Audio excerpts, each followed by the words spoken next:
Hello my dear students. तो कैसे बच्चों आप सभी लोग। स्वागत है बच्चों आप सभी का on this YouTube channel of Vedantu. My name is Vishal और आ गया हूँ रखने आप सभी का ख्याल, लेकिन किसका? फिजिक्स का। तो बच्चों I hope all of you are doing well. मस्ती से पढ़ाई लिखाई कर रहे होंगे, बोर्ड वोर्ड की तैयारी करना शुरू कर दिए होंगे क्योंकि फटाफट एग्जाम अब आने ही वाले हैं। तो अपनी तैयारी को बिल्कुल एकदम लेवल तक ले जाओ और 95 प्लस नंबर लेकर आओ किसमें? फिजिक्स में। तो इसी सीरीज में आप सभी के लिए मैं लेकर आया हूँ बच्चों 1 आवर सीरीज, जिसमें कि बच्चों हम लोग डिस्कस करते हैं कंप्लीट चैप्टर का डिस्कशन इन 1 आवर। इसमें इससे पहले बच्चों हमने 2 क्लासेस ले चुकी है, थर्ड क्लास है और ये थर्ड क्लास का नाम है बच्चों इलेक्ट्रोमैग्नेटिक इंडक्शन, जिसको हम लोग करने वाले फटाफट 1 घंटे में खत्म। इसके बाद हम लोग करेंगे बच्चों क्या, इसके बाद हम लोग करेंगे नेक्स्ट क्लास में इसका प्रॉब्लम सॉल्विंग, जिसमें कि हम लोग बच्चों बात करते हैं लगभग 20 क्वेश्चन का डिस्कशन करते हैं through out the chapter including all the concept. कि मतलब बोर्ड में अगर कोई भी सवाल आ जाए, कहीं से भी सवाल आ जाए, तो मतलब अपन लोग करके आ जाएं। ठीक है, तो चलिए शुरू करते हैं। शुरू करने से पहले जो लोग मुझे नहीं जानते, I have done my BTech from IIT Mandi and I have been awarded institute silver medal award also, and I have been teaching the students of both JEE and NEET field from last 2 years. So this is my brief introduction. चलिए शुरू करते हैं electromagnetic induction. तो बच्चों कहानी शुरू होती है फैराडे के एक्सपेरिमेंट से। इलेक्ट्रोमैग्नेटिक इंडक्शन मतलब सिंपल सा कहानी ये है बच्चों कि अपन लोग क्या करने वाले, मैग्नेटिक फ्लक्स में चेंज करके हम लोग करंट पैदा करने वाले हैं। राइट, जो आजकल आप दुनिया में देख रहे हो बच्चों, इतनी सारी मात्रा में जो बिजली उत्पादन हो रहा है ना, जहां भी चले जाओ हर जगह बिजली, हर जगह एनर्जी है। राइट, तो ये इतनी अमाउंट में जो एनर्जी का उत्पादन हो रहा है, that is because of only electromagnetic induction. Right है, चलिए तो चलिए शुरू करते हैं हम लोग। कहानी कहाँ से शुरू होती है इलेक्ट्रोमैग्नेटिक इंडक्शन की? तो कहानी शुरू होती है बच्चों फैराडे के एक्सपेरिमेंट से। फैराडे ने क्या देखा बच्चों, उन्होंने एक कॉइल लिया बच्चों, ठीक है, और एक लिया मैग्नेट। एक कॉइल लिया, एक मैग्नेट लिया, कॉइल से लगा दिया उन्होंने गैल्वेनोमीटर। गैल्वेनोमीटर क्या होता है बच्चों? एक ऐसा डिवाइस होता है जिसका काम होता है बच्चों प्रेजेंस ऑफ करंट को मेजर करना। बहुत ही स्मॉलर अमाउंट ऑफ करंट भी अगर प्रेजेंस रहेगा तो उसको बच्चों ये डिटेक्ट कर लेता है। और ये है बच्चों अपने पास मैग्नेट, एक बार मैग्नेट है जिसके पास आप सभी को पता है नॉर्थ और साउथ पोल होता है। ठीक है भाई, चलिए तो उन्होंने क्या देखा बच्चों कि जब ये मैग्नेट और ये कॉइल, इन दोनों के बीच कोई भी रिलेटिव मोशन नहीं है। कोई भी रिलेटिव मोशन नहीं है मतलब कि दोनों या तो स्थिर अवस्था में रखे हुए हैं या फिर दोनों 5 मीटर पर सेकंड की स्पीड से जा रहे हैं। मतलब दोनों की स्पीड बराबर। भाई एक सामने तुम्हारे आगे 5 मीटर पर सेकंड जा रहे हो, तुम भी उसके पीछे पीछे 5 मीटर पर सेकंड जा रहे हो, तो तुम दोनों के बीच की जो दूरी रहेगी वो तो क्या रहेगी? कांस्टेंट ही रहेगी, क्योंकि भाई दोनों की स्पीड तो बराबर है। जब तक तुम अपना स्पीड बढ़ाओगे नहीं या फिर जब तक उसका स्पीड घटेगा नहीं, तब तक तुम दोनों एक दूसरे के नजदीक नहीं आ पाओगे। राइट, तो यानी कि जब तक तुम दोनों के बीच कुछ रिलेटिव मोशन नहीं रहेगा, तब तक उन्होंने देखा कि इस कॉइल में कोई भी करंट देखने को नहीं मिला। There is no deflection in the coil. Right है, लेकिन जब यहाँ पे एक क्या था बच्चों, जब यहाँ पे आपने देखा कि when there is a relative motion between the coil and the magnet, तो हुआ क्या कि भैया इसमें अपने को डिफ्लेक्शन देखने को मिल गया। इस डिफ्लेक्शन में क्या हुआ बच्चों, इस डिफ्लेक्शन में क्या हुआ कि जब इस मैग्नेट को बच्चों इसके नजदीक ले जाया जाता है तो होता क्या है कि जो डिफ्लेक्शन होता है एक पर्टिकुलर डायरेक्शन में होता है, और जब इस मैग्नेट को वापस लाया जाता है, राइट है, वापस जब लाया जाता है तो डिफ्लेक्शन जो है अपोजिट डायरेक्शन में हो जाता है ना। मान लो कि इधर ले जा रहे हैं तो डिफ्लेक्शन इधर है, जब इसको नजदीक लाते हो मतलब इसको दूर ले जाते हो तो क्या होता है? डिफ्लेक्शन हो जाता है अपोजिट डायरेक्शन में। राइट, सेम फिनोमेना उन्होंने क्या देखा बच्चों, सेम फिनोमेना उन्होंने देखा 2 कॉइल्स के बीच में। तो कॉइल्स मतलब 2 सोलेनॉइड्स के बीच में, एक है ये पहला सोलेनॉइड, दूसरा ये सोलेनॉइड है। ठीक है भाई, चलो तो ये क्या है बच्चों कि अगर आपके पास ये बैटरी रखा हुआ है, ये बैटरी लगा हुआ है, पहले कॉइल में बैटरी लगा हुआ है, दूसरे कॉइल में कोई भी बैटरी नहीं लगा हुआ, दूसरे कॉइल में कोई भी करंट का खेल नहीं है। राइट, तो क्या हुआ कि जब इन्होंने देखा बच्चों कि जब आपने इस कुंजी, इस की को जब आपने बंद किया तो क्या होगा, इसमें से करंट फ्लो होने लगेगा। करंट क्या अचानक से पूरा बह जाएगा? नहीं बहेगा। क्या होगा बच्चों, आराम आराम से करंट बहना शुरू होगा। जैसे जैसे करंट बहना शुरू हो रहा है अपने को इसमें डिफ्लेक्शन देखने को मिलता है। राइट है, और थोड़ी देर के बाद जब इसमें करंट कांस्टेंट बहने लगा तो इसमें डिफ्लेक्शन फिर से क्या हो गया? 0 हो गया। और जब हमने फिर से इस की को खोल दिया, मतलब करंट को बहाना बंद कर दिया, तो हमने देखा कि फिर से इसमें डिफ्लेक्शन देखने को मिला। राइट, बट अपोजिट डायरेक्शन में डिफ्लेक्शन देखने को मिला। तो ये पूरी कहानी थी किसकी बच्चों? 2 कॉइल्स का और मैग्नेट और कॉइल्स का। ठीक है भाई, तो इस पूरा कहानी का अगर देखा जाए बच्चों, समरी देखा जाए, तो हमने देखा कि जब कभी भी करंट के अमाउंट, करंट में चेंज होता है, ठीक है, एक सामने कुंडली रखी है और दूसरा सामने एक मैग्नेट रखा है या फिर कुछ भी कुंडली रखा है, तो जब तक इसमें चेंजिंग हो रही है इन दोनों के बीच में, जब तक कुछ रिलेटिव मोशन है, तब तक क्या होता है बच्चों, उस सेकंड वाले कॉइल जिसमें गैल्वेनोमीटर लगा है उसमें डिफ्लेक्शन देखने को अपने को मिला। तो ये पूरी फिनोमेना को आप लोग कैसे समझा सकते हो, तो इस पूरी फिनोमेना को समझाया जाता है बच्चों मैग्नेटिक फ्लक्स के कॉन्सेप्ट से। क्या समझाते हैं, मैग्नेटिक फ्लक्स के कॉन्सेप्ट से। तो मैग्नेटिक फ्लक्स सबसे पहले हम समझेंगे, उसके बाद देखेंगे होता क्या हो रहा है, राइट। तो मैग्नेटिक फ्लक्स क्या होता है बच्चों, measure of number of magnetic field lines crossing normally through a given area. ठीक है, एक गिवन एरिया, जैसे ये गिवन एरिया है, इस गिवन एरिया से नॉर्मली यानी कि परपेंडिकुलरली कितने magnetic field lines, number of magnetic field lines कितना इससे परपेंडिकुलरली पास हो रहा है, उसकी संख्या को हम लोग क्या बोलते हैं, मैग्नेटिक फ्लक्स बोलते हैं। इसको हम लोग दिखाते हैं बच्चों फाई से। Phi is equal to whole integral B dot D A होता है, राइट है, बी डॉट डी ए होता है, याद रखना। तो यहाँ पे बच्चों B dot D A dot product पता होगा, dot product A dot B is equal to होता है A B cos theta. Similarly B dot D A is equal to हो जाएगा B D A cos theta, जहाँ पे जो theta है बच्चों, theta is the angle between area vector and B vector, याद रखना, area vector and B vector. इसका यूनिट होता है बच्चों वेबर, और ये स्केलर क्वांटिटी है because it is telling you only the number, ये केवल आपको नंबर बता रहा है, इसलिए क्या है बच्चों, ये स्केलर क्वांटिटी है। समझ में आ रहा है बात, चलो आज समझिएगा गॉस लॉ ऑफ मैग्नेटिज्म, समझिएगा ध्यान से। गॉस लॉ ऑफ मैग्नेटिज्म जो कि हमने आप सभी को पता भी होगा, क्या होता है बच्चों कि जब एक क्लोज सरफेस से हम लोग फ्लक्स निकालते हैं बच्चों, किसका, कौन सा फ्लक्स, मैग्नेटिक फ्लक्स। जब एक क्लोज सरफेस से गुजरने वाला मैग्नेटिक फ्लक्स निकाला जाता है, तो ये क्लोज सरफेस मैग्नेटिक फ्लक्स जो होता है वो होता है बच्चों जीरो होता है, राइट। तो it states that the net magnetic flux through any close surface is zero. एक कोई भी क्लोज सरफेस जो नेट मैग्नेटिक फ्लक्स होता है वो कितना होता है, जीरो होता है। ये होता है बच्चों, अगर आउटसाइड फ्लक्स देखा जाए तो आउटसाइड फ्लक्स जो बाहर की ओर निकल रहा है बच्चों क्या होता है, प्लस में होता है, और जो अंदर की ओर जा रहा है बच्चों यहाँ से वो होता है निगेटिव में, राइट। तो जितना अमाउंट ऑफ फ्लक्स अंदर जा रहा होगा, सेम अमाउंट ऑफ फ्लक्स क्या हो जा रहा है, बाहर निकल जा रहा हो, इसलिए पॉजिटिव निगेटिव मिलकर क्या हो जाते हैं, जीरो होते हैं। तो ये होता है बच्चों गॉस लॉ ऑफ मैग्नेटिज्म, समझ में आया। और ऐसा इसलिए भी होता है क्योंकि magnetic monopole does not exist.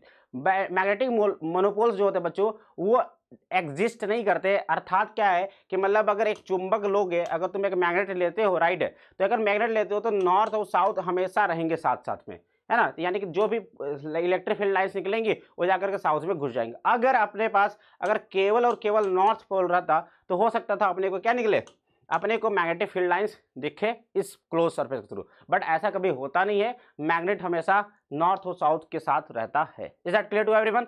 चलो तो अब हम लोग समझेंगे बच्चों Faraday's law of electromagnetic induction. Faraday's law of electromagnetic induction ये क्या होता है, तो बच्चों ये पूरी कहानी वही है कि जब आपने देखा कि when there is a coil and when there is a magnet and when there is a relative motion between the coil and the magnet, then we can see that there is a current in the secondary coil, right. तो current क्यों आता है बच्चों, तो that current is due to change in the amount of flux, है ना। आप चुंबक को बच्चों नजदीक ले जा रहे हो, उसके नजदीक ले जा रहे हो, तो क्या हो रहा है, जो भी इलेक्ट्रिक फील्ड लाइंस होंगी, उस कॉइल से जो गुजरने वाली इलेक्ट्रिक फील्ड लाइंस होंगी वो क्या होंगी बच्चों, वो लगातार चेंज होगी, क्या होगी, लगातार चेंज होगी, जिसकी वजह से क्या होगा, there is change in the flux in the secondary coil. If there is a change in the there is change in the flux in the secondary coil, then what will happen, then there is a electromotive force induce in that particular circuit. और EMF क्या होता है बच्चों, EMF is normally like a voltage, if there is a voltage then there will be a current. समझ में आ गया बात। चल तो क्या हुआ बच्चों, यहाँ पे अपने पास एक कॉइल रखा हुआ है, ये मैग्नेट है, मैग्नेट देखो v स्पीड से आगे की ओर जा रहा है, तो क्या हो रहा है, there is change in the flux, right. जब there is change in the flux तो आप सभी को देख सकते हैं इसमें करंट क्या हो रहा है, बढ़ रहा है। याद रखिएगा जब इसमें, जब सेकेंडरी कॉइल में जब फ्लक्स बढ़ता है, जब सेकेंडरी कॉइल में फ्लक्स बढ़ता है तो जो करंट का डायरेक्शन होता है बच्चों वो याद रखना एंटी क्लॉकवाइज होता है। कैसा होता है, एंटी क्लॉकवाइज होता है, जो कि आप सभी को दिख भी रहा है कैसा है, एंटी क्लॉकवाइज, क्योंकि आप नजदीक ले जा रहे हो तो अमाउंट ऑफ जो फील्ड लाइंस होंगी वो क्या हो गए, बढ़ रही होगी। समझ में आ गया। चलिए तो यहाँ से फैराडे ने क्या फॉर्मूला दिया कि what ever the electric EMF is producing, what ever the EMF is produce by this process, उसकी वैल्यू होती है d∅dt। क्या होती है, d∅dt। फाई होता है बच्चों, अभी हमने देखा BA cos थीटा, तो ये हो जाएगा dBA cos थीटा। पढ़ लो इसको, स्टेटमेंट में क्या लिखा है, the magnitude of the EMF induce in a conducting loop that is E, उसका magnitude is equal to the rate at which the magnetic flux through that loop changes with the time, यानी d∅dt के बराबर होगा। Clear है। चले अब यहाँ पे जो ईएमएफ आप सभी को दिख रहा है, ये ईएमएफ किस पे डिपेंड करेगा? तो भैया ईएमएफ आपने देखा बच्चों फॉर्मूला क्या निकल रहा है, बी ए कॉस थीटा। तो बी पे डिपेंड करेगा, ए पे डिपेंड करेगा और थीटा पे डिपेंड करेगा, राइट। तो इस किसके किस पे डिपेंड करेगा बच्चों? जो फ्लक्स हो, जो ईएमएफ होगा वो बी वेक्टर पे डिपेंड करेगा, एरिया वेक्टर पे डिपेंड करेगा और एंगल पे डिपेंड करेगा, जो कि एरिया वेक्टर और मैग्नेटिक फील्ड के बीच होता है, ठीक है। And when the flux through the loop changes, current flows in the conducting loop. और जब कभी भी फ्लक्स में देर चेंज होता है तो क्या होता है बच्चों? उससे करंट बहता है। अब हम लोग बात करते हैं बच्चों, जो करंट जो बह रहा है उसकी डायरेक्शन की बात कर लेते हैं, है ना। तो अभी मैंने आपको बताया भी, तो चलिए उसकी डायरेक्शन को हम लोग बात करते हैं बच्चों लेंज लॉ से। किससे बात करते हैं? लेंज के लॉ से, ठीक है। तो लेंज लॉ क्या बोलता है बच्चों? बोर्ड के लिए बहुत इंपॉर्टेंट स्टेटमेंट है, बोर्ड में आता है, याद कर लेना। क्या कहता है? The direction of induced current, induced current की जो डायरेक्शन होती है इन कंडक्टिंग लूप में when viewed from the magnetic side is as shown below, ठीक है। तो इन्होंने क्या बोला कि जब फ्लक्स में चेंज हो रहा है, राइट। तो देखो एक पहला केस ये है जब फ्लक्स बढ़ रहा है और मैग्नेट नजदीक जा रहा है। दूसरा केस ये है जब मैग्नेट दूर जा रहा है, फ्लक्स घटेगा, राइट। तो जब फ्लक्स नजदीक, मतलब फ्लक्स जब बढ़ रहा है तो तुम देख सकते हो जो करंट की जो डायरेक्शन बच्चों कैसा है? एंटी क्लॉकवाइज है, राइट। कैसा है? Anti clockwise. लेकिन जब फ्लक्स घट रहा है तो डायरेक्शन कैसा है सर? डायरेक्शन अपना क्लॉकवाइज है, राइट है। तो यहां से क्या समझे सर? यहां से हम लोग ये समझते हैं कि भैया ये डायरेक्शन ऐसा अपोजिट क्यों हो रहा है? क्योंकि ये डायरेक्शन अपोजिट इसलिए होता है कि जो भी एक करंट इंड्यूस्ड करंट पैदा हो रहा है वो इस तरीके से होता है कि भैया अपने अंदर जो चेंज हो रही है ना उसको क्या करता है? विरोध करता है। मतलब कि पैदा तो हो गया, बट ये चाहता है कि हमको इतना ही छोड़ दो भाई, हम पैदा हो गए, हमको छोड़ दो, खुला छोड़ दो, ठीक है। हमें चेंज मत करो, चाहे तुम बढ़ाओ ना ही तुम घटाओ, क्लियर है। तो इन्होंने क्या बोला कि the direction of induced current in a conducting loop is such that it opposes the change that has induced it, ठीक है भाई। तो क्या करता है? डायरेक्शन ऑफ इंड्यूस्ड करंट इस तरीके से होता है कि यह उस कारण का विरोध करता है जिससे ये पैदा होता है, ठीक है। यानी कि आप लोग कह सकते हो बच्चों, याद रखिएगा, जब फ्लक्स बढ़ता है तो धारा एंटी क्लॉकवाइज डायरेक्शन में, और जब फ्लक्स घटता है तो धारा क्लॉकवाइज डायरेक्शन में। जो लेंज लॉ होता है बच्चों, लेंज लॉ होता है किसके कंजर्वेशन प्रिंसिपल पर आधारित? लेंज लॉ जो होता है एनर्जी कंजर्वेशन के प्रिंसिपल पे आधारित होता है। चलिए देखा जाए तो बच्चों आप देखिएगा, ध्यान से समझिएगा, ध्यान से क्या हो रहा है कि the current which is induce in the coil produces heat. अब ये जो भी करंट इसमें इंड्यूस हुआ है कॉइल में, सेकेंडरी कॉइल में, वो करंट क्या करता है बच्चों? हीट प्रोड्यूस करता है। क्या करता है? हीट प्रोड्यूस करता है। From the principle of conservation of energy, energy conservation के प्रिंसिपल से अगर आप देखिएगा ध्यान से, ठीक है। तो since heat is produce there must be an equal decrease in the energy in the some other form. भाई सही बात है, समझ भाई। अगर मेरे पास एनर्जी है, मान लो 10 जूल की एनर्जी है, मेरे शरीर से 2 जूल की एनर्जी हीट के रूप में निकल करके चली गई, राइट है। तो अपने पास कितनी बची होगी? 8 जूल की एनर्जी बची होगी। तो ये जो 2 जूल की एनर्जी कहीं ना कहीं खत्म हुई होगी भाई, ठीक है। तो the production of heat is compensated by the decrease in the kinetic energy of the magnet, thus Lenz law justify the conservation of energy principle. ध्यान समझना क्या बोल रहा है भैया।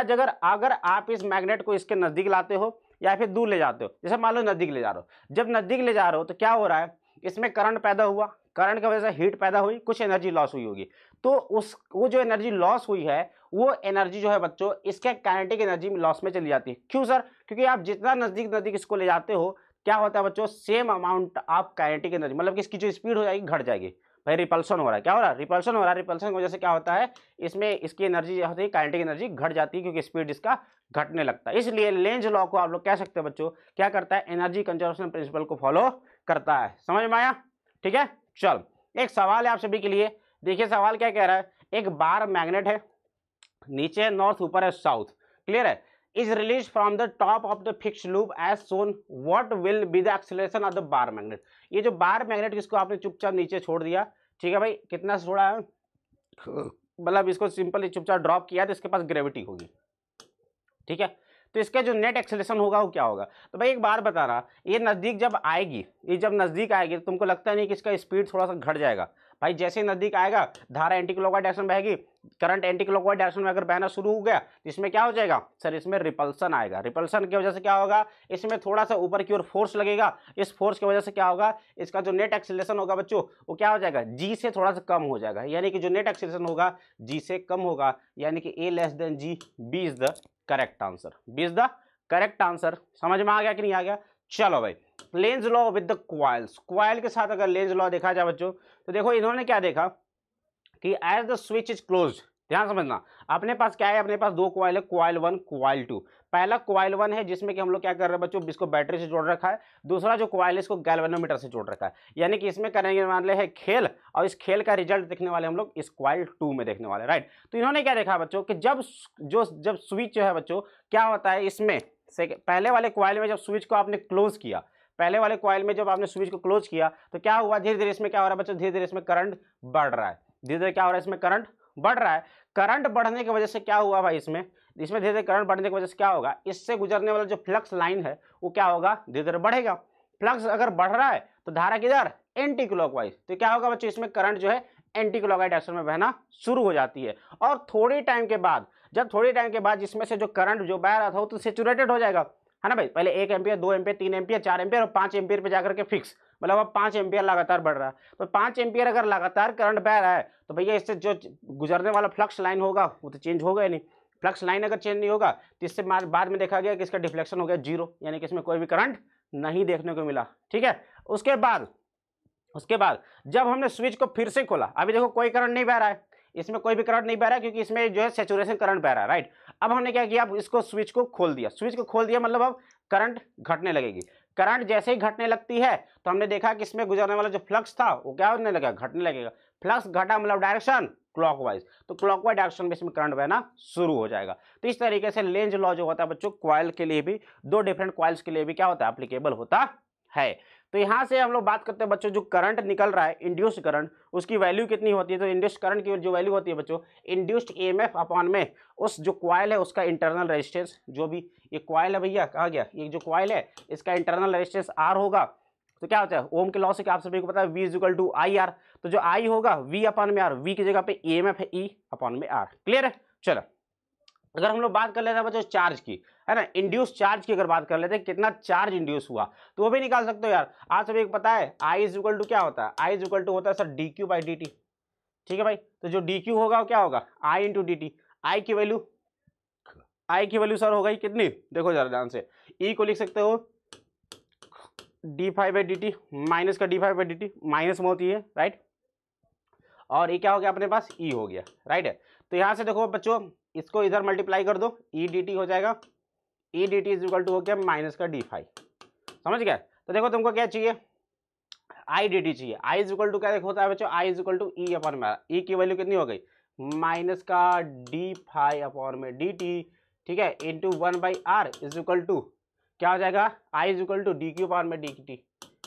तो dt से dt कैंसिल, तो यह हो जाएगा dQ = क्या हो जाएगा, माइनस का ∆φ अपॉन में r, ठीक है। तो यहाँ से जो भी चार्ज फ्लो हुआ वो हो जाएगा माइनस का ∆φ अपॉन में r हो जाएगा। समझ में आ गया, कर सकते हैं, जो भी चार्ज निकलेगा निकल जाएगा यहाँ से। चलो आगे चलते हम लोग बात करते हैं बच्चों origin of induced EMF. Induced EMF की शुरुआत की बात कर लेते हैं। तो और अगर हम लोग बात करते हैं बच्चों इंड्यूस्ड ईएमएफ की शुरुआत की, तो इसको सबसे देखो इंड्यूस्ड ईएमएफ की देखो जरा ध्यान से, कि हम लोग एक लेते हैं बच्चों, क्या, एक रॉड लेते हैं, एक रॉड है अपने पास, और अपने पास है क्या, एक मैग्नेटिक फील्ड है। मैग्नेटिक फील्ड क्रॉस से दिखाया जा रहा है, मतलब मैग्नेटिक फील्ड किधर होगा, अंदर की ओर होगा, ठीक है। मैग्नेटिक फील्ड बच्चों अंदर की ओर है, और इस रॉड को हमने दे दिया बच्चों स्पीड v। स्पीड v से इस रॉड को हम लोग आगे की ओर मूव कर रहे हैं, और एक सिंपल दो तारों से बच्चों हमने और एक रजिस्टर से हमने एक लूप बना दिया है। क्या बना दिया है, एक लूप बना दिया है।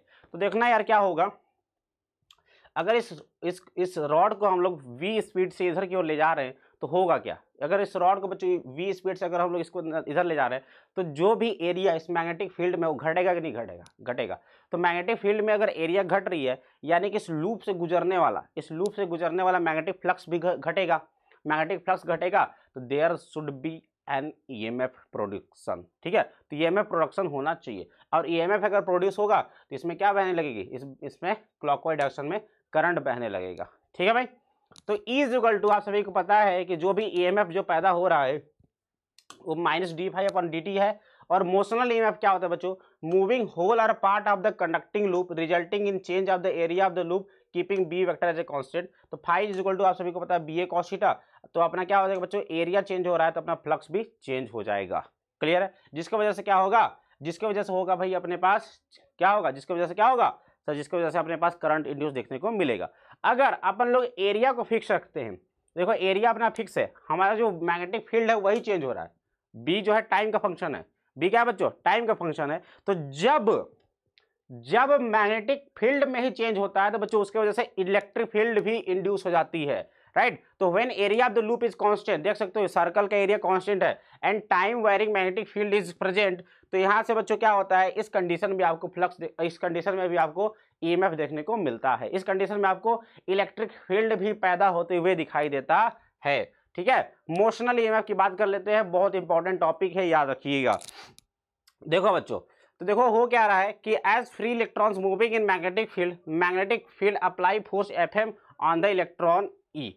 तो बच्चों आप सभी को पता है, आप सभी ने पढ़ा होगा मैग्नेटिज्म वाले चैप्टर में, जो किसी मूविंग चार्ज पे लगने वाला फोर्स क्या होता है, लॉरेंज बल कितना होता है, F is equal to Q V cross V, Q V cross V, Q जो है क्यू के जगह पे क्या है चार्ज, चार्ज की जगह पर हमने रख दिया इलेक्ट्रॉन पे जो चार्ज होता है माइनस का, ठीक है। तो ध्यान समझिएगा, हमारे पास है बच्चों एक मैग्नेटिक फील्ड है जो कि नीचे की ओर आप सभी को दिख रहा है, अपने पास एक रॉड है बच्चों पी क्यू, है ना, एक कंडक्टर है पी क्यू है, इस कंडक्टर में फ्री इलेक्ट्रॉन्स होंगे सर, होंगे, राइट है। अगर इसको आप बच्चों इस रॉड को आप v स्पीड से इधर की ओर ले जा रहे हैं तो हो आपको समझ में आओगे, इलेक्ट्रॉन को भी आप v स्पीड से इधर ले जा रहे होगे, राइट है। तो जो इलेक्ट्रॉन है यहाँ पे, ये जो इलेक्ट्रॉन है इसको भी आप v स्पीड से उधर की ओर ले जा रहे हैं, ठीक है। इलेक्ट्रॉन को भी v स्पीड से क्या उधर की ओर ले जा रहे हो, ठीक है। और मैग्नेटिक फील्ड किधर है बच्चों, नीचे की ओर है। तो लगा लो भैया अपना राइट हैंड रूल लगा लो, तो जो फोर्स लगेगा कि v क्रॉस बी, भाई v क्रॉस बी करो, v क्रॉस बी करेंगे, v क्रॉस बी, देखो फोर्स किधर अंदर की ओर आ रहा है, यानी क्रॉस से दिख रहा है मतलब फोर्स इस पे लग रहा है अंदर की ओर। तो क्या होगा बच्चों कि जब एक कंडक्टर को क्या रखा जाता है, जब अगर मैग्नेटिक फील्ड में रखा जाता है परपेंडिकुलरली और उसका स्पीड भी होता है मैग्नेटिक फील्ड के परपेंडिकुलर, तो उसमें क्या होता है, जो इलेक्ट्रॉन्स होता है उसके ऊपर भी एक फोर्स लगता है। ये फोर्स की वैल्यू होती है बच्चों minus E V cross B, कितनी होती है, minus E V cross B होता है। 10 negative charge accumulates at the P. अब जिसकी वजह से क्या होगा भैया, इस पे जो फोर्स लग रहा है किधर की ओर लगेगा, इधर की ओर, राइट है। लेकिन नेगेटिव चार्ज है तो अब फोर्स किधर लगेगा, इधर की ओर। तो होगा क्या, इसके वजह से क्या होगा, जो भी इलेक्ट्रॉन होगा बच्चों साथ पे फोर्स इधर की ओर लग रहा है तो ये क्या हो जाएगा, पी की ओर एक्यूमुलेट हो जाएंगे और पॉजिटिव चार्ज इधर की ओर एक्यूमुलेट हो जाएगा। तो प्लस माइनस अगर दो जगह पे एक्यूमुलेट होगा, इसकी वजह से क्या हो जाएगा, यहाँ पे आ जाएगा बच्चों क्या, अपने पास एक इलेक्ट्रिक फील्ड आ जाएगा, क्या आ जाएगा, एक पोटेंशियल डिफरेंस क्रिएट हो जाएगा, और इसी को हम लोग बोलते हैं बच्चों क्या, मोशनल ईएमएफ, राइट है। तो electric field is produce between Q and P, समझ में आ गया, ठीक है, समझ में आया कि नहीं आया बात। चलो अब इलेक्ट्रिक फील्ड जो भी प्रोड्यूस हो रहा है भाई, देखो यहाँ पे इलेक्ट्रॉन सारे एक्यूमुलेट हो गए, यहाँ पे पॉजिटिव चार्ज एक्यूमुलेट हो गया, ठीक है। तो इनके बीच में क्या आ जाएगा, एक ईएमएफ आ जाएगा। और अगर इक्विलिब्रियम में है तो इलेक्ट्रॉन पे दो टाइप का फोर्स लगेगा, एक तो इलेक्ट्रिक फील्ड की वजह से फोर्स लगेगा, दूसरा मैग्नेटिक फील्ड की वजह से फोर्स लगेगा। इलेक्ट्रिक फील्ड की वजह से फोर्स कितना होता है बच्चों, इलेक्ट्रिक फील्ड इनटू चार्ज, और मतलब मैग्नेटिज्म की वजह से फोर्स कितना लगता है, ईवीवी। सॉल्व कर दिया तो यहाँ से जो आ गया बच्चों e into is equal to EVV, तो ई जो आ गया कितना आ गया, ई से ई कैंसिल, वीवी आ गया। और ये जो इलेक्ट्रिक फील्ड है वो क्या होता है, वोल्टेज अपॉन में लेंथ, वोल्टेज अपॉन में लेंथ, वोल्टेज क्या है अपना एप्सिलॉन, अपॉन में लेंथ है एल, तो एप्सिलॉन इज इक्वल टू आ जाएगा वीवीएल। बहुत फेमस फार्मूला है, याद रखना, ठीक है। Epsilon is equal to VVL board के लिए बहुत इंपॉर्टेंट फार्मूला है, डेरिवेशन याद रखना, ठीक है भाई। चलो आगे चला जाए तो तुम समझना ध्यान से, मोशनल ईएमएफ को तुम एक तरीके से किस तरीके से समझ सकते हो बच्चों, एक बैटरी के इक्विवेलेंट समझ सकते हो। जैसे कि हमारे पास एक रॉड है, v स्पीड से जा रहा है, अंदर मैग्नेटिक फील्ड है, तो इसमें ईएमएफ कितना बच्चों, बीवीएल, और इस रॉड का कुछ ना कुछ अपना अंदर का रेजिस्टेंस होगा, राइट। तो इस पूरे को आप लोग समझ सकते हो भाई, एक तरीके से एक बैटरी समझ सकते हो, जिसका बच्चों जो पोलैरिटी होगा इस तरह से होगा प्लस माइनस, और ये हो गया वीवीएल, और ये हो जाएगा बच्चों इस रॉड का इंटरनल रेजिस्टेंस। तो इस तरीके से आप लोग इसको समझ सकते हैं, क्लियर है। तो आपको एक रॉड को, मूविंग रॉड को एक बैटरी की तरह समझना है, जिसका ईएमएफ होगा, वोल्टेज डिफरेंस जो होगा वो वीवीएल के बराबर होगा, और इंटरनल रेजिस्टेंस होगा आर के बराबर, क्लियर है। Motional EMF bye Faraday law, Faraday के लॉ से अब हम लोग समझते हैं मोशनल ईएमएफ को कैसे प्रूव किया जाता है, ठीक है। तो फैराडे ने क्या किया बच्चों, देखो उन्होंने मतलब फैराडे के लॉ से कैसे हम लोग प्रूव कर सकते हैं। तो वही चीज है, अपने पास एक रॉड है, ठीक है। इस रॉड को बच्चों हमने दो पतले पतले तारों से जोड़ दिया, एक रेजिस्टर से जोड़ दिया, एक लूप बन गया, क्लियर है। तो ये भैया अगर इसको v स्पीड से अगर हम लोग इसको इधर की ओर ले जा रहे हैं तो there is change in the area, right है। तो जो एक बात बताओ, जो फ्लक्स होता है इस लूप से गुजरने वाला जो फ्लक्स होगा वो क्या होगा, इज इक्वल टू हो जाएगा 5ba cos theta, 5ba cos theta. अब b तो b कांस्टेंट है, एरिया ध्यान समझना, अगर इसकी लेंथ है l और ये लेंथ जो कि मैग्नेटिक फील्ड में x है, तो इस रेक्टेंगल का एरिया कितना हो जाएगा, लेंथ इंटू विड्थ यानी l into x, L x. और कॉस थीटा क्या भाई, कॉस थीटा क्या होगा sir, cos theta angle between area vector and magnetic field, area vector और मैग्नेटिक फील्ड के बीच एंगल कितना, 0 डिग्री, क्योंकि भाई इसका एरिया वेक्टर अंदर की ओर, मैग्नेटिक फील्ड भी अंदर की ओर, तो एंगल 0 डिग्री, तो cos 0 1 हो गया। तो भैया यहाँ देखना E इक्वल टू, आप सभी को पता है फैराडे लॉ से E इक्वल टू d∅dt होता है, तो इसको डिफरेंशिएट मार दो तो BL कांस्टेंट dx/dt हो गया V, E इक्वल टू आ गया VLB। तो फैराडे के लॉ से भी आप लोग मोशनल ईएमएफ को बच्चे इस तरीके से डिराइव कर सकते हैं।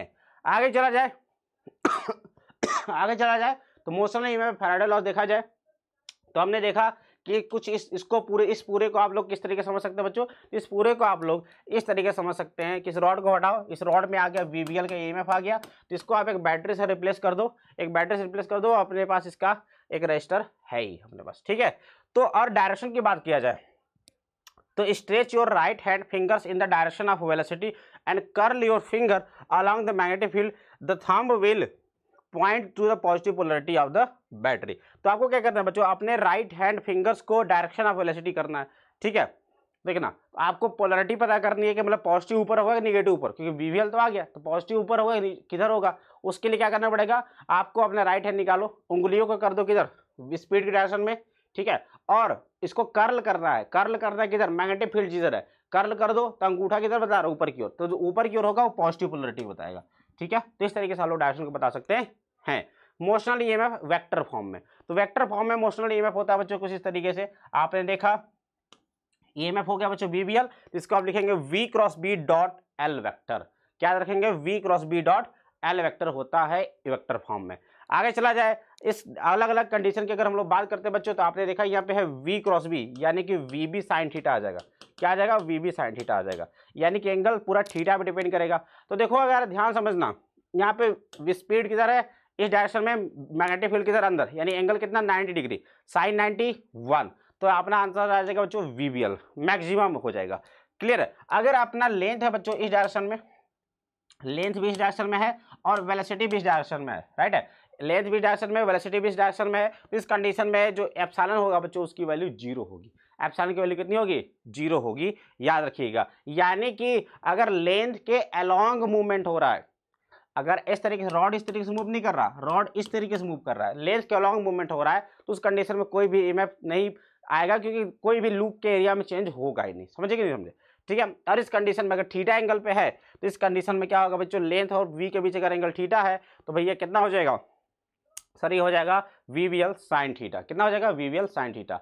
डायरेक्शन ऑफ इंड्यूस करंट की अगर हम लोग बात करते हैं बच्चों, तो इंड्यूस करंट के डायरेक्शन निकालने के लिए हम लोग यूज करते हैं राइट हैंड का रूल, है ना, फ्लेमिंग्स राइट हैंड रूल। क्या करना है, अपने राइट हैंड को कुछ इस तरीके से फैलाइए, है ना, कि बच्चों आपका अंगूठा बताता है direction of motion, direction of motion को बता रहा है अंगूठा, और जो इंडेक्स फिंगर वो मैग्नेटिक फील्ड को बता रहा है, तो जो मिडल फिंगर होगा वो किसको बताएगा, मिडल फिंगर जो होगा बच्चों वो इंडेक्स करंट को इंड्यूस करंट को बताएगा, याद रखेंगे। क्लियर है। तो इस तरीके से फैलाना है कि तीनों के तीनों परपेंडिकुलर हो, अंगूठा बताएगा आपको डायरेक्शन ऑफ मोशन, ये इंडेक्स फिंगर किसको बताएगा, मैग्नेटिक फील्ड, तो जो मिडल फिंगर होगा किसको बताएगा बच्चों, that will tell you about the induced current. Clear है।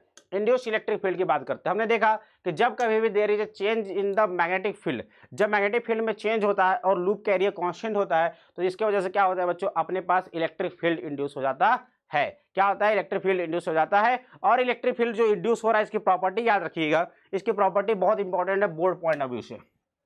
खैर देखा जाए तो ये जो इलेक्ट्रिक फील्ड जो पैदा हो रहा है, ये जो इलेक्ट्रिक फील्ड पैदा हो रहा है, ध्यान से देखना, इलेक्ट्रिक फील्ड आपने कभी ऐसा देखा है क्या सर्कुलर लूप में, कभी नहीं देखा होगा। लेकिन यहाँ पे जो इलेक्ट्रिक फील्ड जो इंड्यूस पैदा हो रही है भैया, ये क्या बनाती है बच्चों, लूप बनाती है, याद रखिएगा। ठीक है, तो देखना ध्यान से, नॉन इलेक्ट्रोस्टैटिक, इस इंड्यूस इलेक्ट्रिक फील्ड की जो प्रॉपर्टी है ध्यान समझिएगा, ये है नॉन इलेक्ट्रोस्टैटिक, मतलब किसी चार्ज की वजह से पैदा नहीं हुई है, किसी चार्ज की वजह से पैदा नहीं हुई है ना। तो this electric field is produced by the time varying magnetic field, not by the static charge. ये टाइम वेरिंग मैग्नेटिक फील्ड की वजह से पैदा हुआ है, नॉन कंजर्वेटिव है, मतलब work done on the charge in a close loop is non zero. इस क्लोज लूप में जो वर्क डन है वो जीरो के बराबर नहीं होगा। और तीसरा, electric field lines can be close loop, और ये जो इलेक्ट्रिक फील्ड लाइंस है बच्चों, ये क्लोज लूप बना सकती है, जो कि ऐसा कभी होता नहीं है ना। स्टैटिक चार्ज की वजह से आपने देखा है इलेक्ट्रिक फील्ड लाइंस कभी भी क्लोज लूप नहीं बनाती, बट ये इंड्यूस इलेक्ट्रिक फील्ड वाली लाइंस जो होंगी वो क्लोज लूप बना रही है। याद रखना ये तीनों प्रॉपर्टी, ठीक है, ये तीनों प्रॉपर्टी है इंड्यूस इलेक्ट्रिक फील्ड का, तीनों के तीनों अलग ही प्रकार का खतरनाक प्रकार का प्रॉपर्टी है भाई, ठीक है। चलो आगे चला जाए, एडी करंट की बात करते हैं। तो एडी करंट क्या होता है बच्चों, एडी करंट क्या होता है कि जब फ्लक्स में चेंज होता है, जिसकी वजह से क्या होता है, इंड्यूस करंट पैदा होता है। ये इंड्यूस करंट क्या करता है बच्चों, क्या करता है, इंड्यूस करंट जो है क्या करता है, इंड्यूस करंट हीट पैदा करता है, ठीक है। तो eddy currents are the loops of the electric current induce within the body of conductors, ठीक है। ये देखो कंडक्टर का बॉडी है, ये कंडक्टर है, अपने पास एक प्लेट है मान लो धातु का, मेटल का, और इस मैग्नेट को आप इसके नजदीक इधर उधर घुमा फिरा रहे हो, राइट, जिसकी वजह से क्या होगा, इससे गुजरने वाला फ्लक्स चेंज होगा, जिसकी वजह से क्या होगा, इलेक्ट्रिक करंट लाइंस बन जाती है, इलेक्ट्रिक करंट लूप्स बन जाती है। इन इलेक्ट्रिक करंट लूप्स को हम लोग क्या कहते हैं, एडी करंट्स कहते हैं। They are in pattern like eddies in water, जिस तरीके से पानी में भंवर बनती है बच्चों, है ना, जिस तरीके से पानी में भंवर बनती है, उसी तरीके से इसमें क्या होता है, इस मेटल के सीट में क्या होता है बच्चों, एडी करंट पैदा लेता है। The direction of this induce current is given by Lenz law. Lenz law से इसका डायरेक्शन निकाल सकते हैं। फ्लक्स अगर बढ़ा तो एंटी क्लॉकवाइज डायरेक्शन में करंट बहेगी। Eddy currents produce heat in the metal which comes at the cost of kinetic energy of a bar magnet, ठीक है। तो क्या होता है, ये एडी करंट हीट पैदा करती है, और इस हीट पैदा होने की वजह से क्या होता है, इसके काइनेटिक एनर्जी में लॉस होता है, इसका स्पीड घट जाता है। The bar magnet slows down and eventually comes to the rest. This phenomena is called electromagnetic damping. इस फेनोमेना को हम लोग कहते हैं इलेक्ट्रोमैग्नेटिक डैम्पिंग कहा जाता है, क्योंकि एनर्जी लॉस हो रही है तो धीरे धीरे क्या होगा, मैग्नेट जो है इसके रेस्ट पे आ जाएगा, ठीक है। तो एडी करंट से बचने के लिए, जो एनर्जी को लॉस हो रहा है उससे बचने के लिए हम लोग क्या कर सकते हैं, तो metal sheets are cut into slots to reduce the possible path of eddy current, है ना। तो मेटल शीट्स जो होते हैं बच्चों, उनको स्लॉट्स में काट दिया जाता है, क्या करने के लिए, कि जो भी एडी करंट का जो पाथ है उसको रोकने के लिए, ठीक है भैया। अगर मान लो, है ना, अभी ये पूरा नहीं होता, ये पूरा होता तो अपना करंट जो है बच्चों पूरा लूप में बन जा रहा था, ठीक है, लेकिन क्या वो हमने स्लॉट्स बना दिया तो क्या लूप बन पाएगा, नहीं बन पाएगा। तो जो एडी करंट होगा उसका रास्ता कम हो जाएगा, ठीक है। It also reduces the surface area through which the magnetic field passes. और उसके साथ साथ भैया अगर तुमने कुछ मटेरियल काट के निकाल दिया तो जो करंट, जो मैग्नेटिक फ्लक्स गुजर रही थी, मैग्नेटिक फ्लक्स से गुजरने वाला जो एरिया था वो भी कम हो जाएगा, जिसकी वजह से और अमाउंट ऑफ मतलब इलेक्ट्रिक करंट जो पैदा हो रहा है वो भी कम हो जाएगा, है ना। और इस तरीके से आप लोग कह सकते हैं जो कंडक्टर को स्लॉट करना, कंडक्टर को स्लॉटिंग करने से क्या होता है, एडी करंट का फॉर्मेशन घट जाता है, ठीक है। एडी करंट का एप्लीकेशन बहुत इंपॉर्टेंट है, कॉम्पिटिटिव पॉइंट ऑफ व्यू से आ चुका है नीट में, ठीक है, ये क्वेश्चन। तो एडी करंट का जो एप्लीकेशन होता है बच्चों, मैग्नेटिक ब्रेकिंग इन ट्रेन्स के मैग्नेटिक ब्रेकिंग में किया जाता है, इलेक्ट्रोमैग्नेटिक डैम्पिंग में किया जाता है, इंडक्शन फर्नेस में किया जाता है, और इलेक्ट्रिक पावर मीटर्स में किया जाता है, ठीक है। तो ये चार याद रखिएगा, कहाँ कहाँ, मैग्नेटिक ब्रेकिंग इन ट्रेन्स में किया जाता है, इलेक्ट्रोमैग्नेटिक डैम्पिंग में किया जाता है, इंडक्शन चूल्हा जो आप सभी को देखा होगा घरों में, जो इंडक्शन चूल्हा वो पूरा एडी करंट का ही फॉर्मेशन होता है, ठीक है, जिसकी वजह से हीट पैदा होती है, और इलेक्ट्रिक पावर मीटर्स में होता है ना। अब हम लोग बात करते हैं बच्चों क्लासिफिकेशन ऑफ इलेक्ट्रिकल कंपोनेंट्स की, फटाफट बात करने वाले हम लोग। तो अपने पास इलेक्ट्रिकल कंपोनेंट्स बच्चों दो टाइप का होता है, एक होता है एक्टिव इलेक्ट्रिकल कंपोनेंट, दूसरा होता है passive electrical component. Active electrical component ऐसे कंपोनेंट होते हैं जो कि बच्चों एनर्जी पैदा करने के लिए यूज किए जाते हैं, जैसे कि सेल, बैटरी, ये क्या होता है बच्चों, एक्टिव इलेक्ट्रिकल कंपोनेंट होते हैं, और ये क्या करते हैं बच्चों, चार्ज के फ्लो को कंट्रोल करते हैं, राइट। लेकिन जो पैसिव इलेक्ट्रिकल कंपोनेंट होते हैं, इनका काम क्या होता है, एनर्जी को पैदा करना काम नहीं होता, बल्कि इनका काम होता है एनर्जी को स्टोर करना या फिर एनर्जी को लॉस करने का काम होता है ना। जैसे कि रजिस्टर एनर्जी को लॉस करता है, ये भी क्या है बच्चों, कैपेसिटर एनर्जी को स्टोर करता है, राइट, इंडक्टर भी एनर्जी को स्टोर करता है। तो इस तरीके से ये होते हैं बच्चों पैसिव। ये हो गया LCR, इंडक्टर, कैपेसिटर और रजिस्टर, ठीक है। सेल्फ इंडक्टेंस की कहानी शुरू करते हैं। अब हम लोग रजिस्टर के बारे में हमने करंट इलेक्ट्रिसिटी में पढ़ लिया है, अब हम लोग बात करते हैं सेल्फ इंडक्टेंस की। तो सेल्फ इंडक्टेंस क्या होता है कि भैया सेल्फ खुद से इंड्यूस हो रहे हैं हम लोग, राइट।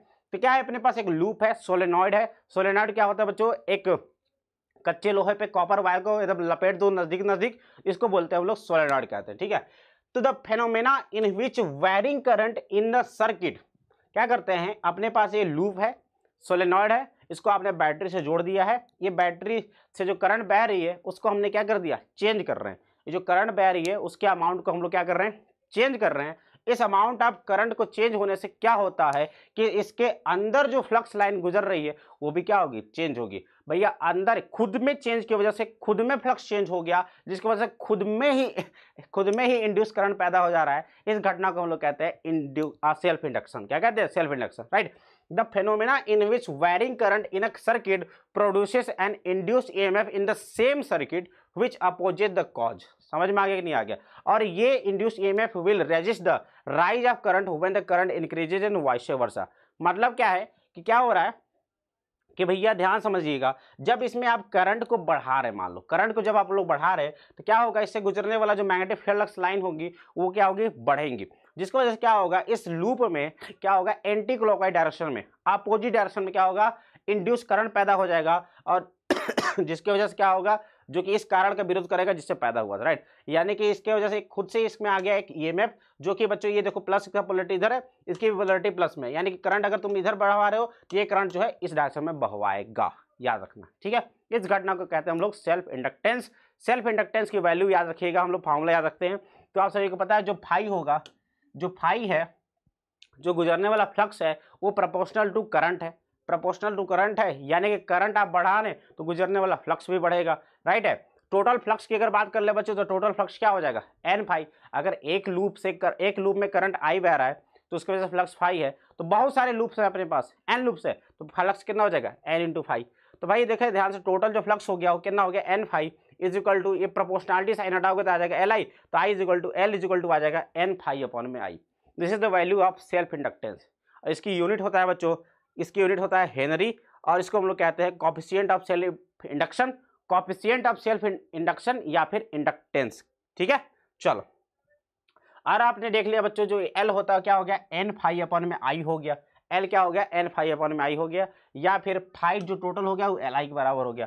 तो आप सभी को ये भी पता है, is equal to D phi upon में डी टी होता है, ठीक है, और phi is equal to L I होता है। तो इसको डिफरेंशिएट करो, यहाँ फाई की जगह एल आई रख दो, तो एल कॉन्स्टेंट बाहर, आई का डिफरेंशिएट कर दो डी आई अपॉन में डी टी, तो क्या हो जाएगा, ये हो जाएगा sir epsilon is equal to, L को बाहर कर दिया, ये हो जाएगा माइनस डी आई अपॉन में डी टी, ठीक है। अगर मॉड ले लीजिए तो एल की वैल्यू आ जाएगा एप्सिलॉन ऑफ, मतलब मॉड ऑफ एप्सिलॉन अपॉन में mod of D I upon में डी टी। तो ये होता है बच्चों अपना सेल्फ इंडक्टेंस का फॉर्मूला करंट के फॉर्म में, इसकी यूनिट होती है हेनरी या फिर वेबर पर एम्पियर, ठीक है।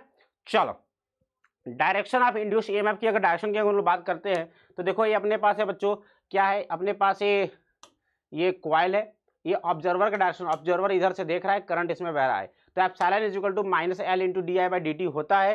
तो अगर करंट बढ़ रहा है, अगर करंट बढ़ रही है बच्चों, है ना, अगर करंट बढ़ रहा है यानी D I by D T positive है, इसका मतलब क्या होगा, जो सेल्फ इंडक्टेंस होगा वो इधर प्लस इधर माइनस होगा, क्या होगा, इधर प्लस इधर माइनस होगा। और अगर करंट घट रहा है, अगर करंट घट रहा है तो D I by D T क्या होगा, पॉजिटिव होगा, D I by D T negative होगा, तो ये क्या हो जाएगा, ये पॉजिटिव हो जाएगा, तो इसकी वजह से ये जो डायरेक्शन होगी इधर होगी। यानी कि समझना ध्यान से, अगर करंट आप बहवा रहे हो, मतलब करंट आप बढ़ा रहे हो, करंट क्या कर रहे हो, बढ़ा रहे हो, तो पोलैरिटी कुछ इस टाइप से बनेगी, ये प्लस इधर माइनस। और अगर आप करंट को घटा रहे हो तो पोलैरिटी आपका कुछ इस टाइप से बनेगा, इधर माइनस इधर प्लस, ठीक है, समझ में आ गया। चलो, तो आप चाहे इधर से देखो चाहे इधर से देखो, कोई फर्क नहीं पड़ता है, सेम कंडीशन होने वाली। करंट आपका अगर बढ़ रहा है तो प्लस माइनस होगा इधर भी, और करंट घट रहा है तो इधर माइनस प्लस होगा, याद रहेगा। चलो, हम लोग बात करते हैं self inductance of long solenoid, board के लिए बहुत इंपॉर्टेंट है। लॉन्ग सोलेनॉइड का सेल्फ इंडक्टेंस की बात करते हैं, तो एक बहुत लंबा ही सोलेनॉइड है भाई साहब अपने पास, ठीक है। यहाँ इसमें सोलेनॉइड में करंट बह रहा है आई, इसकी लेंथ है एल, और number of turns per unit length, यानी कि capital N by L is equal to small n है, number of turns per unit length दे रखा है। तो यहाँ से जो टोटल नंबर ऑफ टर्न्स हो जाएगा क्या, एन इंटू एल हो जाएगा। और इस कॉइल का रेडियस है अपने पास स्मॉल आर, कॉइल का रेडियस स्मॉल आर। जरा बताना मैग्नेटिज्म वाले चैप्टर में हमने पढ़ा है क्या कि सोलेनॉइड के सेंटर पे जो मैग्नेटिक फील्ड होती है वो कितनी होती है बच्चों, म्यू नॉट एन आई, कितने होती है, म्यू नॉट एन आई। और फाई की value B dot A, phi की value B dot A vector या फिर बी ए हो जाएगा, कॉस थीटा 0 हो जाएगा, ठीक है।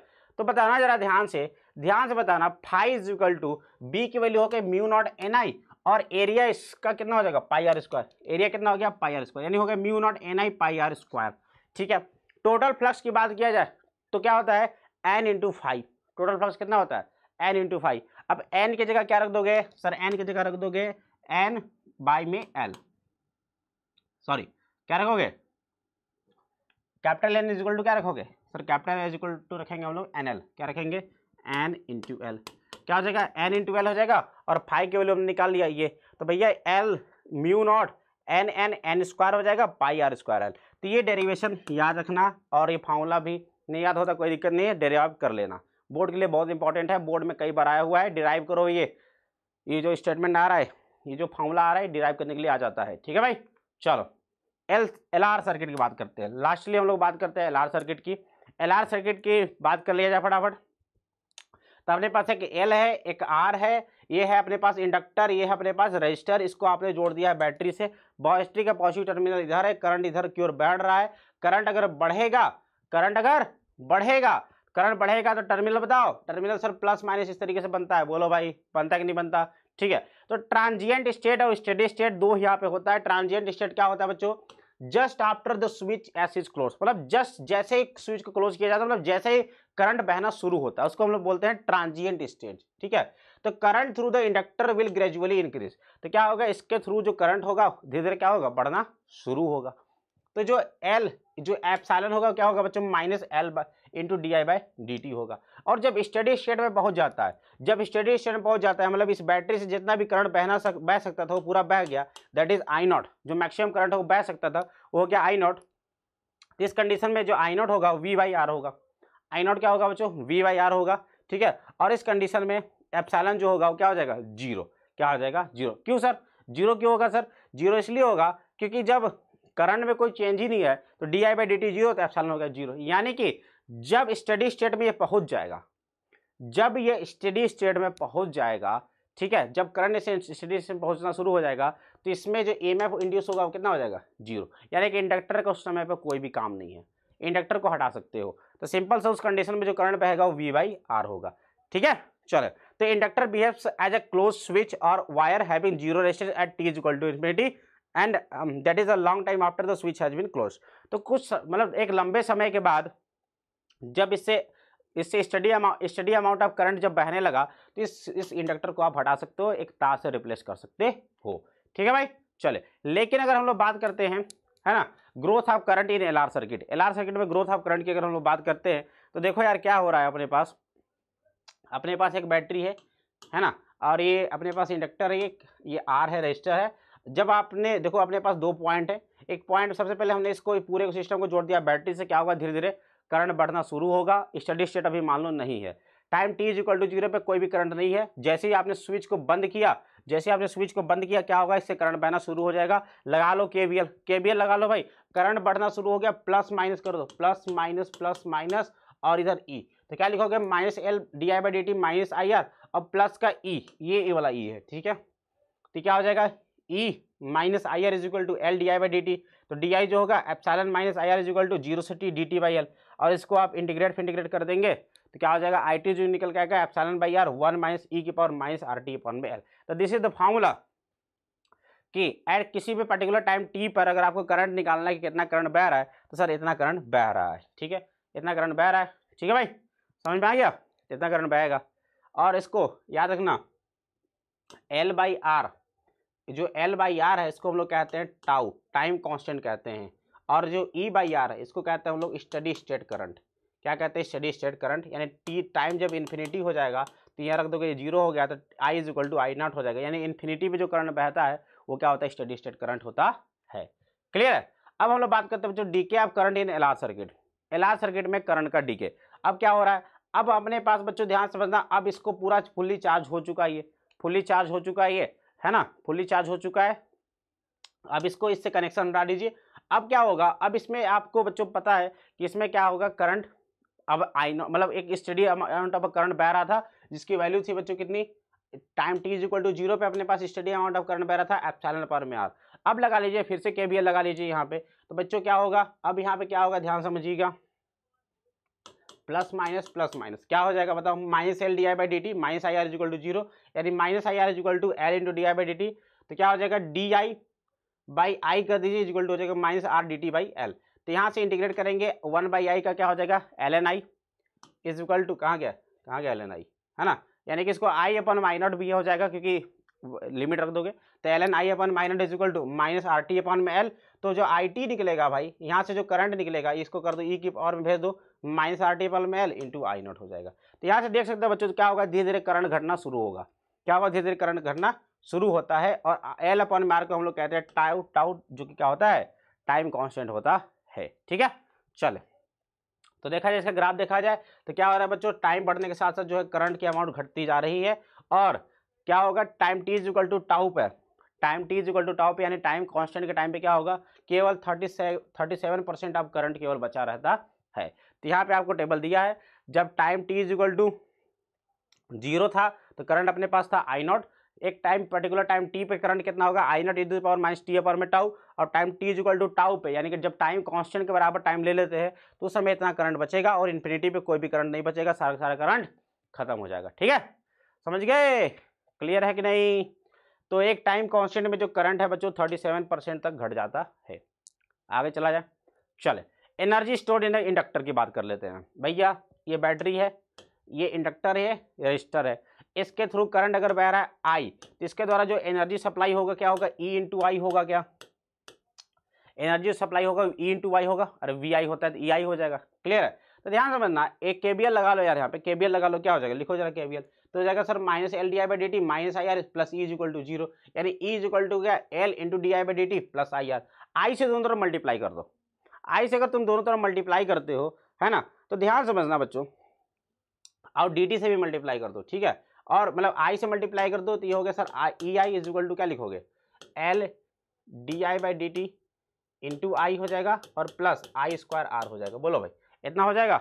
ठीक है, अब इसको क्या कर दो, इंटीग्रेट कर दो टाइम के रिस्पेक्ट में, E I D T is equal to L, देखो डी क्या हो जाएगा, डी टी से डी टी काट दो, हो जाएगा एल आई डी आई हो जाएगा plus I square D T हो जाएगा। तो ये ध्यान समझना यहाँ पे ये चीज़ें क्या हैं, इसको तुम इंटीग्रेट करोगे, आई डी आई को इंटीग्रेट करोगे आई स्क्वायर बाई टू हो जाएगा, हाफ एल आई स्क्वायर हो जाएगा, यू इज इक्वल टू कितना हो जाएगा हाफ एल आई स्क्वायर, और ई क्या है, ये है बच्चों work done by battery, battery द्वारा करंट आई पहुंचाने में कितना काम किया गया सर, काम किया जाता है ई इंटू आई इंटू डी टी। तो ये बैटरी द्वारा जो काम किया जा रहा है, ये काम कहाँ जा रहा है सर, ये काम जा रहा है सर इसमें एनर्जी स्टोर करने में और इसके द्वारा एनर्जी लॉस करने में। ठीक है, तो एनर्जी स्टोर जो इंडक्टर में हुआ कितना हो गया हाफ एल आई स्क्वायर, और आई स्क्वायर जो dt जो एनर्जी लॉस हुआ वो किस में हो गया, इसमें लॉस हो गया। यानी कि बैटरी ने जो भी काम किया, बैटरी ने जो काम किया वो एनर्जी जाके इंडक्टर में स्टोर हो गई हाफ एल आई स्क्वायर के बारे में, हाफ एल आई स्क्वायर के रूप में जाकर के यहाँ पे क्या हो गई स्टोर हो गई, और यहाँ पे आई स्क्वायर आर के रूप में जाकर के खत्म हो गई। ये यानी कि जो एनर्जी ई आई है वो half L I square plus I square R के बराबर होगा। ठीक है, चलो energy density of magnetic field, भैया एनर्जी आपने देखा कि कितना है हाफ एल आई स्क्वायर है। ठीक है, एनर्जी डेंसिटी क्या होता है, पर यूनिट वॉल्यूम में कितनी एनर्जी है, पर यूनिट वॉल्यूम में कितनी एनर्जी है, यानी कि energy density is the field in an inductor, energy density in the field in an inductor क्या हो जाएगा एनर्जी पर यूनिट वॉल्यूम, यानी हाफ एल आई स्क्वायर और इस बेलन है ना, ये बेलन ही तो सिलेंडर ही तो है, इसका एरिया कितना हो जाएगा, कितना होता है बताओ पाई आर स्क्वायर एल है ना भाई, वॉल्यूम कितना होता है इसका पाई आर स्क्वायर एल, डिवाइड कर दोगे तो आ जाएगा बच्चों कितना एल की वैल्यू सोलेनॉइड के लिए कितना होती है इतना mu not N square pi r square L, और बी की वैल्यू कितनी होती है म्यू नॉट एन आई होती है। राइट, तो एल की वैल्यू को यहाँ पर रख दीजिए, सॉल्व कर दीजिए तो आ जाएगा बच्चों बी स्क्वायर अपॉन में 2 म्यू नॉट।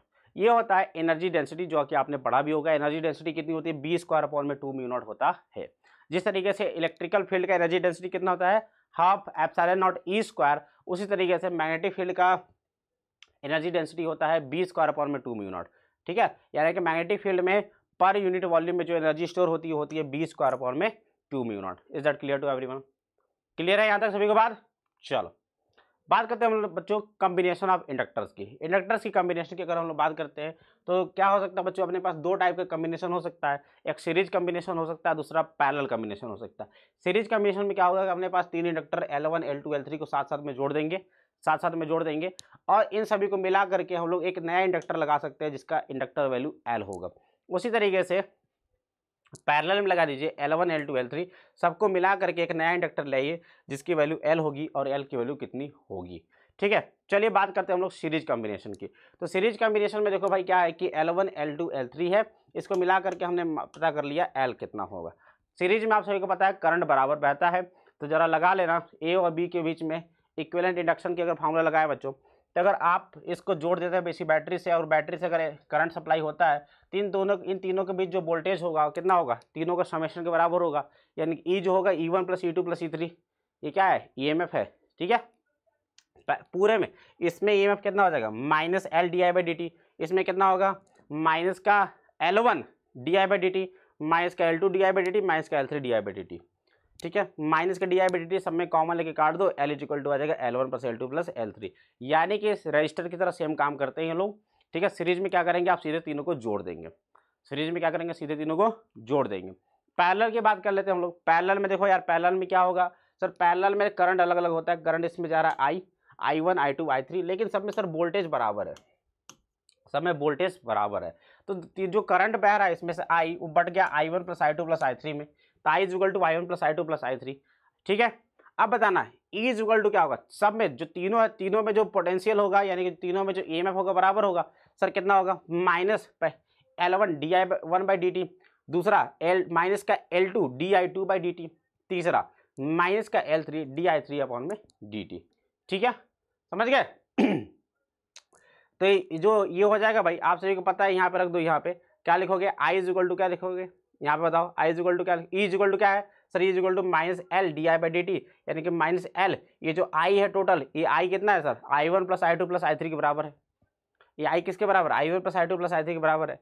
ठीक है, यानी कि -L को बाहर ही कर दो, d/dt अलग कर दो, मतलब अंदर कर दो, तो क्या हो जाएगा माइनस का di1/dt, माइनस का di2/dt, माइनस का di3/dt।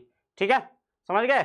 चलो, अब इसको क्या लिख सकते हो, इसको यहाँ से लिखो -di1/dt क्या लिखोगे, ε/L1, ε/L2, ε/L3, epsilon common लेके काट दो, तो 1/L = 1/L1 + 1/L2 + 1/L3। ठीक है, इस तरीके से डिराइव कर सकते हो आप लोग पैरेलल कॉम्बिनेशन में इंडक्टर की कितनी वैल्यू होती है, कर सकते हैं क्या सभी लोग। ठीक है, तो इस तरीके से आप लोग रजिस्टर की जरा जैसा होता है उस तरीके से जोड़ सकते हैं।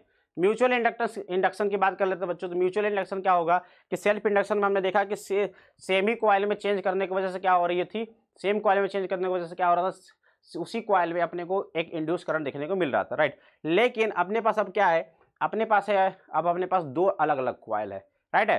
तो क्या होता है म्यूचुअल इंडक्शन, क्या होता है बच्चों, the phenomena of induction of EMF in a coil due to changing the current in the neighbouring coil. बगल वाले पड़ोस में रखे हुए कॉइल में करंट में चेंज होने की वजह से दूसरे कॉइल में जो फ्लक्स इंड्यूस होता है, उस घटना को हम लोग कहते हैं म्यूचुअल इंडक्शन। तो देखो यार, पहला कॉइल था, इसको आपने बैटरी से जोड़ा था, इसमें करंट बह रहा था I1।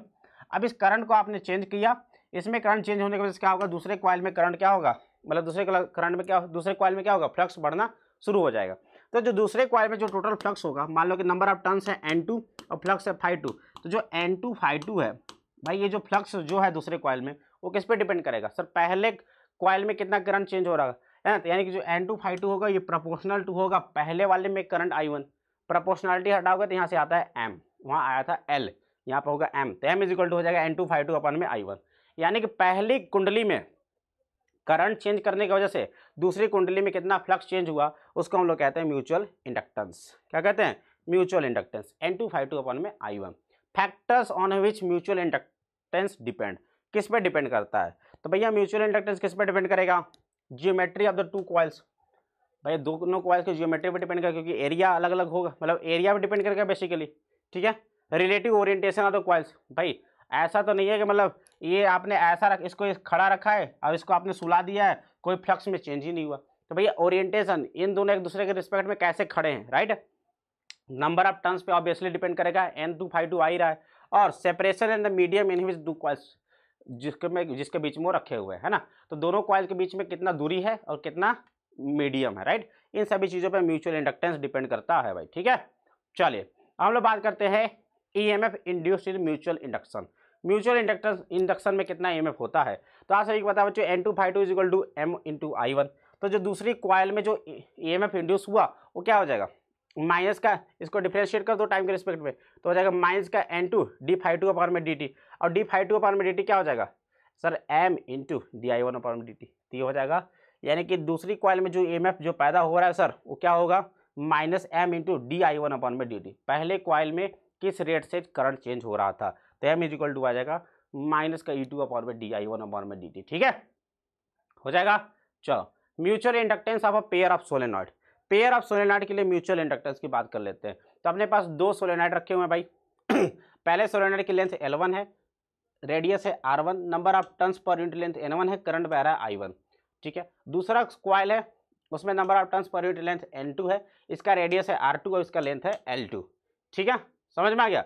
Total turns of outer coil N2 is equal to हो जाएगा N2 इंटू L2, ठीक है, ठीक है। चलो तो एक बार बताओ, magnetic field inside the solenoid C1, solenoid C1 पहले वाले सोलेनॉइड के अंदर मैग्नेटिक फील्ड कितना होगा सर? होगा ये mu naught N1 into I1, पढ़े हम लोग, ठीक है। Magnetic field outside the solenoid C1 is zero, C1 के आउटसाइड बाहर कोई भी मैग्नेटिक फील्ड नहीं होता, ठीक है। Flux through one turn off outer coil C2, इस आउटर कॉइल C2 की वजह से आउटर कॉइल C2 के एक कॉइल में कितना फ्लक्स होगा सर? ये होगा flux is equal to one turn is equal to BA, कितना हो जाएगा BA। तो एक टर्न से जो फ्लक्स निकलेगा हो जाएगा B की वैल्यू हो जाएगी sir mu naught N1 I1, और इसका एरिया कितना हो जाएगा सर? एरिया हो जाएगा अपने पास पाई R1 स्क्वायर, कितना हो जाएगा? पाई R1 स्क्वायर। तो total flux through outer coil C2, total flux, तो भैया इसमें टोटल नंबर ऑफ टर्न्स कितने हैं? N2, तो N2 से मल्टीप्लाई कर दो तो कितना हो जाएगा? N2 into 5 through one turn, तो हो जाएगा म्यू नॉट N2 क्या लिख सकते हो? N2 का आप लोग लिख सकते हो N2 इंटू L2, ठीक है। तो गुणा कर दोगे इसमें तो आ जाएगा mu naught N1 into pi R1 square L2 into I1। तो भैया 5 टोटल जो होता है M इंटू I1 के बराबर होता है, तो जो M निकलेगा I1 से इसमें डिवाइड कर देंगे तो M निकल के आता है mu naught N1 into pi R1 square L2, हो जाएगा, हो जाएगा भाई। तो इस तरीके से आप लोग इसको डिराइव कर सकते हैं, क्लियर है। कोएफिशिएंट ऑफ कपलिंग की अगर बात कर लेते हैं बच्चों, तो कोएफिशिएंट ऑफ कपलिंग क्या होता है? तो coefficient of coupling of the two coils give the measure of how two coils are coupled together, that is interaction between two coils in terms of mutual induction, ठीक है। तो दो coil किस तरीके से म्यूचुअल इंडक्शन कर पा रहे हैं उसको डिफाइन करने के लिए हम लोग कोएफिशिएंट ऑफ कपलिंग देते हैं। तो कोएफिशिएंट ऑफ कपलिंग होता है बच्चों magnetic flux linked in the secondary coil, secondary coil में मैग्नेटिक फ्लक्स अपॉन में प्राइमरी कॉइल में मैग्नेटिक फ्लक्स। तो K is equal to 5 upon 5 होता है, K इज इक्वल टू ये भी होता है M अपॉन में under root L1 into L2। तो ये फॉर्मूला याद रखना कोएफिशिएंट ऑफ कपलिंग का। तो अपने पास तीन डिफरेंट केसेस है।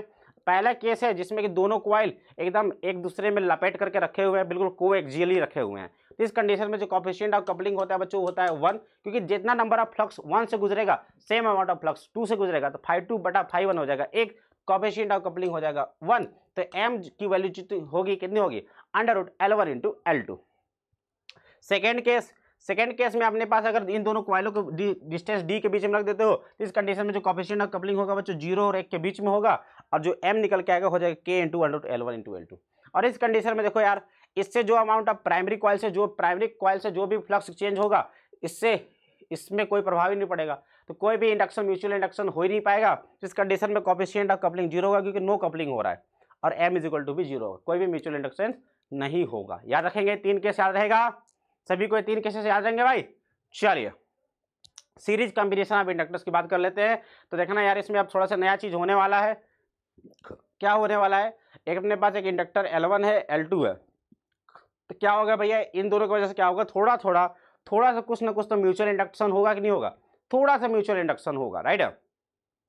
तो इस कंडीशन में क्या होगा, सीरीज कॉम्बिनेशन जब एडिंग हो रहा है, मतलब कि जब आप करंट जो है बच्चों सब बिल्कुल लगातार इन दोनों में बह रहा है, तो यह इसके बीच वोल्टेज V1 इसके बीच वोल्टेज V2 है, तो इन दोनों की वजह से क्या आ जाएगा, एक म्यूचुअल इंडक्टेंस M आ जाएगा।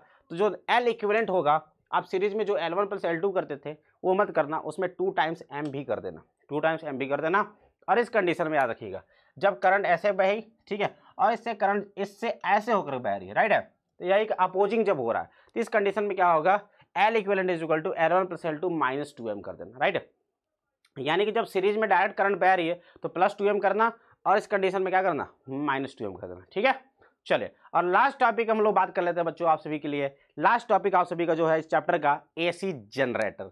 तो AC जनरेटर बच्चों कुछ होता है इस टाइप से दिखता है। अपने पास 2 बड़े बड़े मैग्नेट्स रखे होते हैं, मतलब 2 बड़े बड़े क्या होते हैं, नेचुरल मैग्नेट्स होते हैं, उनके बीच में एक आर्मेचर कॉइल होता है, ठीक है। इन आर्मेचर कॉइल को बच्चों हम लोग जोड़ते हैं कार्बन ब्रशेस और स्लिप रिंग से जोड़ा जाता है ना। स्लिप रिंग के ऊपर लगा जाता है, कार्बन ब्रशेस लगे रहते हैं, और ये होता है बच्चों आर्मेचर। क्या होता है ये?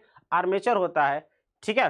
तो होता है क्या बच्चों, हम लोग इसको क्या करते हैं, इसको हम लोग क्या करते हैं बच्चों, मैग्नेटिक फील्ड लाइंस में जब इसको हम लोग घुमाते हैं तो क्या होता है, चेंज इन द फ्लक्स होता है जिसकी वजह से अपने को इंड्यूस करंट देखने को मिलता है। क्या कहता है? इंड्यूस करंट देखने को मिलता है। ठीक है, तो ये होता है बच्चों अपना आर्मेचर। तो आर्मेचर जरा देख लीजिए अपने पास क्या होता है, इस टाइप का होता है, एक कॉइल होता है।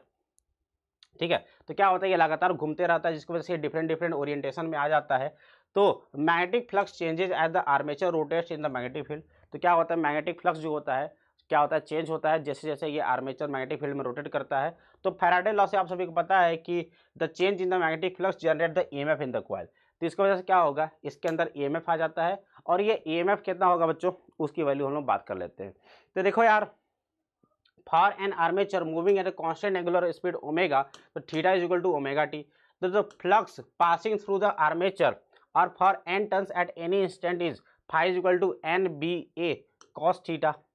अरे फ्लक्स क्या होता है, बी ए कॉस थीटा। तो ये बी की जगह अगर नंबर ऑफ टर्न्स ही है तो N B A cos theta, theta की जगह क्या रख दोगे, ओमेगा टी रख दोगे। तो phi is equal to N B A cos omega t. B क्या है, ए क्या है, एन आप सभी को पता है ही। ठीक है, तो अगर आपको क्या चाहिए, इंड्यूस्ड ईएमएफ चाहिए, तो इसको क्या करना पड़ेगा, डिफरेंशिएट करना पड़ेगा। तो कॉस ओमेगा टी का डिफरेंशिएट करोगे तो हो जाएगा माइनस का sine omega T, minus minus cancel, तो हो जाएगा बच्चों B A sine omega T रख दीजिए। तो आ जाएगा N B A sine omega T. N B A omega क्या होता है, मैक्सिमम वैल्यू ऑफ ईएमएफ जो कि पैदा हो सकता है। तो ई इज इक्वल टू आता है ई नॉट साइन ओमेगा टी, है ना, जहाँ पे ई नॉट क्या है, पीक वैल्यू होता है। ई नॉट क्या होता है, इसका पीक वैल्यू होता है। ठीक है, तो इसमें पीक वैल्यू जो होता है याद रखिएगा, ये डेरिवेशन आता है तो ये याद रखना, कर लेना इस तरीके से, कुछ नहीं है। Phi is equal to N B A cos omega t होगा। तो फाई अगर पता है तो ईएमएफ चाहिए तो माइनस डी फाई अपॉन में डी टी होगा, वहाँ सॉल्व कर लो, ये आ जाएगा। क्लियर है? तो ये होता है बच्चों एसी जनरेटर, जिसमें यही होता है अपना इलेक्ट्रोमैग्नेटिक इंडक्शन के कॉन्सेप्ट पे बेसिस होता है कि जब आप कॉइल को लगातार चेंज करते हो तो क्या होता है, लगातार फ्लक्स में चेंज होता है जिसकी वजह से लगातार बच्चों क्या होता है, करंट पैदा होता है, लगातार करंट पैदा होते रहता है। और यही पूरा कॉन्सेप्ट बेसिस होता है बच्चों, जो बड़े बड़े डैम से जो एनर्जी पैदा की जाती है, क्या होता है, उसके स्पीड को, उसकी काइनेटिक एनर्जी को टरबाइन पे गिराया जाता है, टरबाइन घूमता है तो आर्मेचर कुंडली घूमती है। आर्मेचर अगर घूमी तो बच्चों तो इंड्यूस करंट पैदा हो जाता है, और जिसको आप लोग हाई टेंशन तार की मदद से पावर हाउस में, पावर हाउस से आपके घरों में करंट आ जाता है। ठीक है भाई, तो ये था बच्चों पूरा इस चैप्टर का discussion, that is electromagnetic induction. तो उम्मीद करता हूँ आपको 1 घंटे में पूरा बढ़िया से हमने सारे चीज़ों को एक्सप्लेन कर दिया, सारी चीज़ों को डिस्कस कर दिया। तो भैया ये आपका पूरा ग्राफ दिया हुआ है किस तरीके से चेंज होता है। ठीक है, तो क्या करना है आप सभी को, चैनल को यार सब्सक्राइब कर लो। ठीक है भाई, इसी तरीके के मोर वीडियोस के लिए चैनल को सब्सक्राइब कर लेना, वीडियो को लाइक कर दो यार, और वीडियो को शेयर कर दो। ठीक है, चैनल को सब्सक्राइब करना बहुत जरूरी है। सब्सक्राइब करोगे तो हमारा फायदा होगा, हमारा फायदा होगा तो आप सभी का जरूर फायदा होगा। ठीक है भाई, तो चैनल को सब्सक्राइब कर देना। तो मिलते हैं बच्चों नेक्स्ट लेक्चर में, तब तक के लिए thank you very much, take care, ऐश करो।